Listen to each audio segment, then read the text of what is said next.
produção. Olá, pessoal. Tem perguntas aqui dos nossos fãs.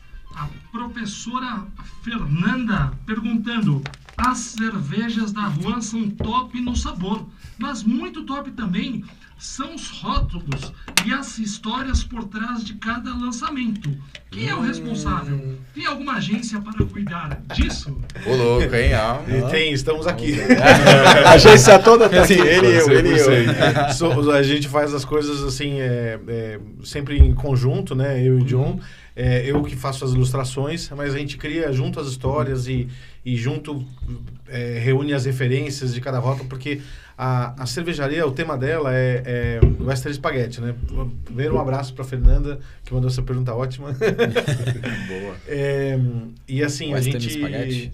Western Spaghetti, total. Tipo, o Bang Bang é italiana, a gente fazia cerveja muito em legal. casa Que e por ficava acaso é muito fissurado, trocava figurinha de filme, de música, de série, sobre isso. Porque às vezes o pessoal pergunta e fala assim, é inspirado no Velho Oeste? Fala, não, é inspirado na visão de um italiano que fazia filmes sobre o Velho Oeste americano, filmados na Espanha. Você vê que é um peso, é espanhol. Ou seja, zero compromisso com a realidade. Zero mesmo, Daí olha que legal. A gente cria o Rancaloto como se fosse um mexicano na fronteira, um personagem como se fosse o feio do filme Bom, o Mal e o Feio. E a gente cria histórias, como a gente encara cada cerveja como se fosse um filme, e cada lata como se tivesse o cartaz desse filme. Que parece cartaz de filme. A gente toda a identidade visual é inspirada em cartaz de filme. Gente, eu vou comentar um negócio aqui que eu achei fantástico. Se beber, não dirija. Não cavalgue, não confraternize com caçadores de recompensa, nem fale em portunhol. Essa mensagem a gente fica trocando cada lata. Cada lata Essa lata tem uma história que o Roncaloto estava sendo procurado, só que o cartaz estava com erro de impressão ali, ele estava valendo só um peso. Daí quando os caçadores de recompensa vão caçar ele vê o cartaz e ele tinha uma nota de 20, ele paga a liberdade dele e ainda toma cerveja com os caçadores de recompensa. Por isso que é um peso em El Paso. Aqui a diferença é não mergulhe de cabeça na lagoa. Deixa eu ver a diferença. Vamos ver aqui. Muito bom. Não cavalgue, não julgue uma cara pelo bigode. Essa é uma lata que conta uma continuação numa história. Então a gente fica pirando nisso e o que a gente estava falando, isso tem muito a ver com o que a gente estava falando sobre como degustar cerveja, de sair do automático. A gente falou assim, poxa, como a gente pode fazer a pessoa parar um instantinho para prestar atenção no que ela está consumindo. E uma das formas, quando a pessoa está só vendo o nome de uma cerveja numa lista de chopes, é ela ser fisgada pelo nome. Assim, caramba, esse nome, tipo, uma das primeiras que a gente começou a fazer um nome mais comprido era El Xerife, que era Hablar com Você. Daí você olhava lá, vou escolher o Chopp Pilsen ou o Chopp IPA, daí tinha lá, El Xerife, que era Hablar com Você.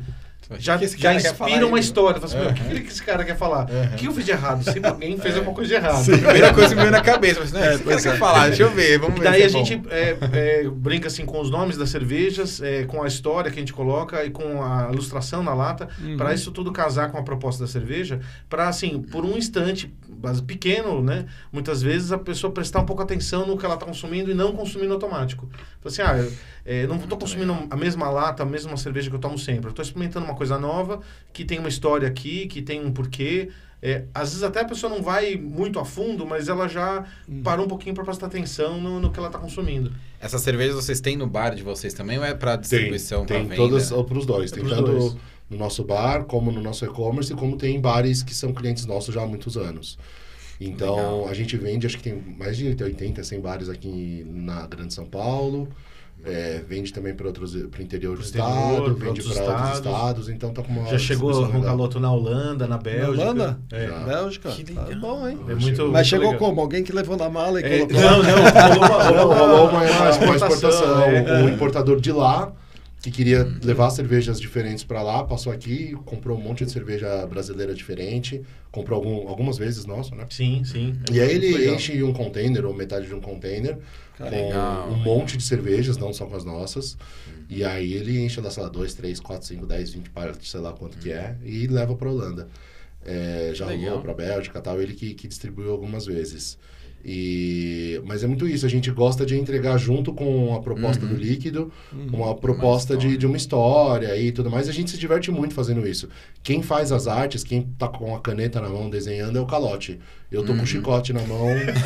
Vai, filho, quero uma história diferente aí, vamos lá. Falando, cara, o Pode prazo da desenhar com arte. calma, né? Pode desenhar com calma. Mas aí com o chicote na mão. Aquela né? pressão que faz as coisas acontecerem. Tem uma cerveja que a gente lançou essa semana, que chama Paco Puede Esperar um Pouquinho Mais. É uma cerveja que a gente fez... Só dar um exemplo de como as coisas caminham juntas, né? A gente queria fazer uma cerveja que fosse muito leve, que fosse muito saborosa, o estilo Juicy IPA, mas que ela não empapuçasse, que ela... tivesse uma Perenidade, bebilidade você come- boa, assim, se você tomar e ficar tranquilo. E a gente pensou, tem que ser uma cerveja que faz você se atrasar. Tem uma cerveja que, quando você tem um compromisso, você falta no compromisso porque você está lá relaxado tomando a cerveja.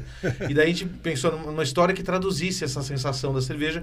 E a história é o seguinte, o Paco, que é um amigo do Juan Caloto, foi capturado, ele vai ser enforcado. O bando se reúne no esconderijo para traçar um plano de resgate. E enquanto eles estão discutindo o plano, alguém serve uma cerveja, eles começam a tomar, daí depois de um gole, o Juan Caloto fala, Paco pode esperar.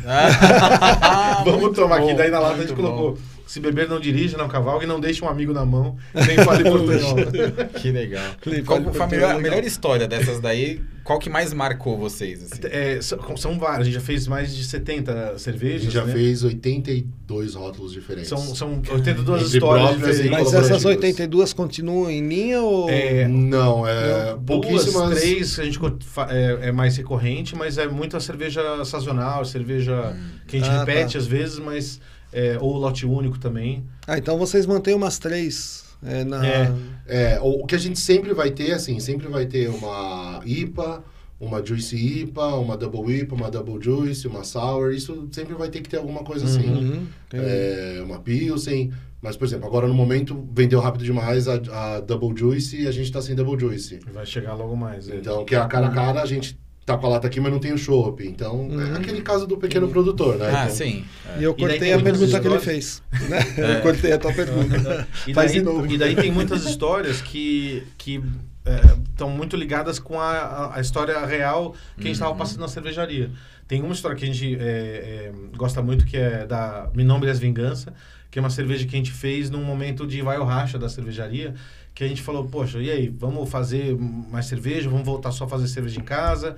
Como é que vai ser? E essa cerveja foi a nossa vingança de se der certo. Não sei se vocês lembram no Bom, Mal e Feio, tem uma comecinho golpe, do filme, né? tem um golpe que o Tuco faz com o Blonde, com o Clint Eastwood. Ixi, esse eu não lembro. Que ele se deixa capturar pelo Clint Eastwood, e daí ele vai lá ser enforcado, o Clint Eastwood pega a recompensa, e daí ele atira na corda para salvar o bandido, e depois eles dividem a recompensa.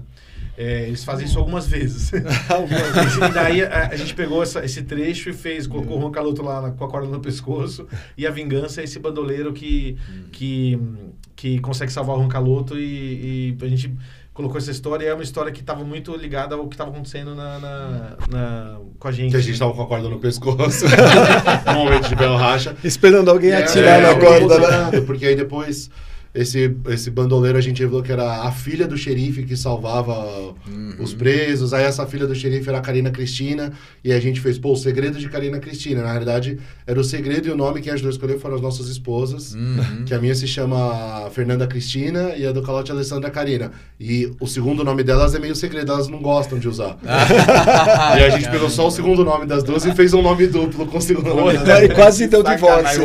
Sem dúvida. Elas gostaram. Tá lá pra se beber, não dirija, não cavalgue, e não dê nome duplo para sua filha. Não discuta com sua esposa.